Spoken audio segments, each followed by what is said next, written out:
Next is the characteristics of the effective counselor. So, yan na. Yung mga tataglayin o dapat taglayin natin as a counselor.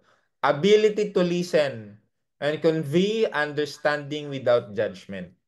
So, yan yung kakayahan natin na makinig at maintindihan natin sila na hindi natin sila ginajudge. Regardless ng mali yung ginawa nila. Kasi it's not a time of rebuking, it's a time of counseling. It's a time of listening, it's a time of outlining, it's a time to help them, not to rebuke them. Huwag niyo po akong sasabihan na open rebuke is better than hidden love ha. Out of the context po pag nasa counseling process ho tayo. Okay? Next is the ability to be sensitive, empathic, and patient. So, yan ho yan.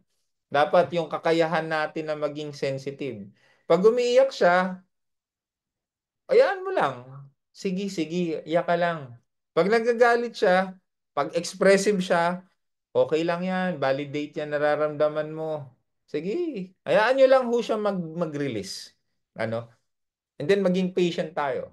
Okay lang yan. Walang problema. Ako ho, itong sinasabi ko, ina-apply ko ho ito. Talagang for how many years ganito. Although hindi ko pa po perfect.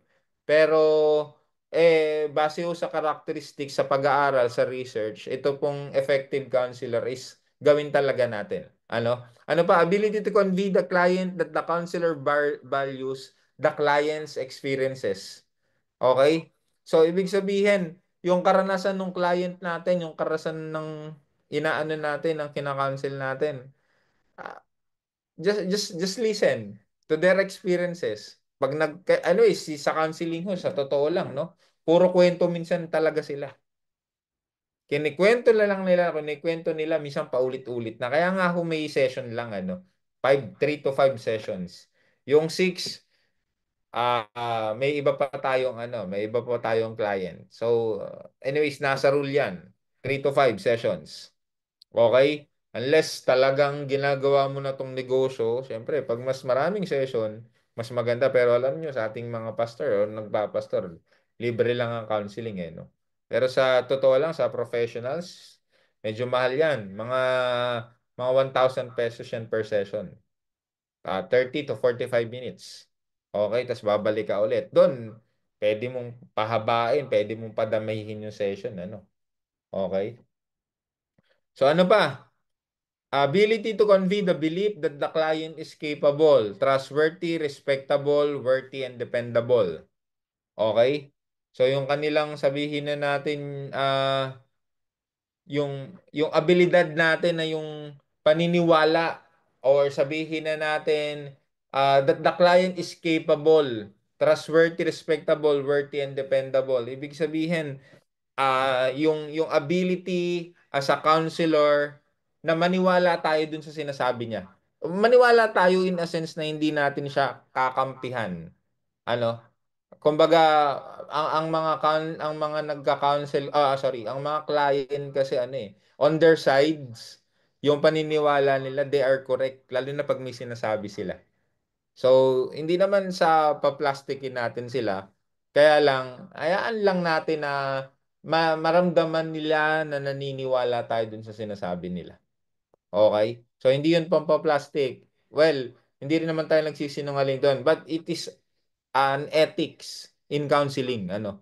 Okay? Ano pa? Demonstration of a positive belief in himself or herself as a counselor and demonstration of positive self-esteem. So, dapat, tayo? Positive tayo sa sarili natin as a counselor, no? Yung self-esteem natin talagang hindi para bagang wala tayong tiwala dun sa ginagawa natin. So dapat makita ito, ma-demonstrate natin ito dun sa kina-counsel natin. Ano pa? Has self-awareness and knows his or her own biases or prejudice or good or bad and is able to analyze his or her own feelings. So dapat aware tayo dun kung may bias ba tayo or patas ba tayo, tama ba yung ginagawa natin, tama ba yung sinasabi natin. So, dapat ma-analyze natin. Baka mamaya, subjective na pala kung ano na pala yung nasa isip natin. Ano? Yun na yung sinasabi natin. Okay, so dapat aware tayo doon. Has tolerance for ambiguity. Has the ability to model appropriate behaviors. So counselors need a high level of energy to remain alert and attentive to their clients. So bakit sinabi to? Bakit kinakailangan mataas yung level of energy natin? Ano, kasi minsan may mga ewan ko kung pero ako na-experience ko talagang minsan may naghi-hysterical.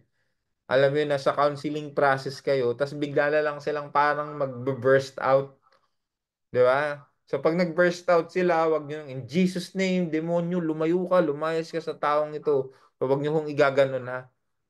Ano lang, i-maintain niyo lang ho yung ano niyo, yung tolerance niyo, i-maintain niyo lang yung ano niyo, yung energy niyo to remain, I mean, wag kayong mataranta, no? Wag nyo kagad parang mag-prayer, bigla kayo nag-prayer, no? Pag biglang may mga nag-aano ho kasi nagbe-burst out talaga. Okay? So, dapat alert lang tayo, no? Ano pa, counselor take risks every day and face rejection by their clients or face clients or situation they may not be prepared to face. So tayo sa mga counselor, talagang minsan yung sinasabi natin yung pagtulong natin doon sa taong tinutulungan natin, parang baliwala lang. Kumbaga, ang term ko nga dito, parang mararamdaman nyo sa sarili nyo na parang nagsanga lang ako ng oras sa taong kinig sa akin. Ang dami-dami ko nang sinabi, hindi nakikinig. Bahala siya sa buhay niya. So, hindi ho ganun ha. Kasi let's face that we will be rejected talaga. Hindi naman palagi, no?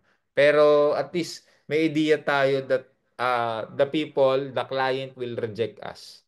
Hindi, kumbaga sa sampung kinancel natin, dalawa lang dyan ang tatanggap. Yung walo dyan, ire-reject tayo, no? So okay lang yun. Yun yung risk eh. So let's face it every day of our lives. So yan ho yung mga characteristics ng isang effective counselor. Next ho, teka lang ho mabagal dito sa monitor kong isa. Yan. Committed to understanding specialized knowledge of the field and find it personally meaningful. Respect the client's worldview, personal experience, spirituality, and culture. So, yan. Kasi yung mga clients natin, may iba't iba silang pananaw. May iba't iba silang personal na karanasan. Especially their spiritual level, no? As well as their culture. So, i-respect natin yun. Hindi tayo pwede mag-impose kung ano yung pananaw natin, yung worldview natin, kung ano yung karanasan natin, kung ano yung spiritual level natin, na sasabihin natin, tagal-tagal mo ng Christian, ganyan ka pa din. Nasa 25 years ka na, nasa 30 years ka na, so hindi po pwede yun. So yung culture, hindi rin natin pwedeng i-impose yung religious culture. Ano ho? So let us respect them. They have their own culture sa mga client. Ano pa? He or she has an internal source of motivation and drive and seeks growth instead of external approval. Okay? So tayo ho as a counselor, dapat may internal source of motivation tayo. At saka may may ability na o to, may kakayahan tayo na may pananaw tayo na lumago pa tayo, no? As a person, lumago when it comes sa counseling, sa skill ng counseling, dapat may drive ho tayo na ganun. So, enjoy solitude and aloneness and is unaffected by the stress of others. So, enjoy natin yung solitude, ibig sabihin, wag tayong magpa-apekto dun sa iba. May mga times talaga na mag-iisa tayo, may mga times talaga na alone tayo. So, okay lang 'yun. Basta wag tayo maaapektuhan dun sa stress ng iba. Ano? So, it's fine. So, he or she derives happiness from growth and internal rewards and not external needs for recognition. So, yan ho yan, tayo ho as a counselor, hindi natin kinakailangan ng Hanggat, good thing pag na-appreciate tayo, good thing pag na-recognize tayo. Pero, our happiness is within. So, tayo po yon within yung kaligayahan natin. Hindi dahil may incentive tayo, Hindi dahil may recognition tayo, hindi dahil may appreciation tayo. Kasi kaya tayo masaya kasi na-fulfilled natin yung tawag sa atin as a counselor. Okay? He or she has a deep, meaningful interpersonal relationship. Okay? So, marunong po makipagkapwa-tao, may interpersonal, marunong makisama, no? He or she has a good sense of humor that is not hurtful towards others. So, okay lang maging humorous, mahiling magpatawa, pero let us make sure as a counselor na hindi tayo makaka-offend o makakasakit ng ibang tao.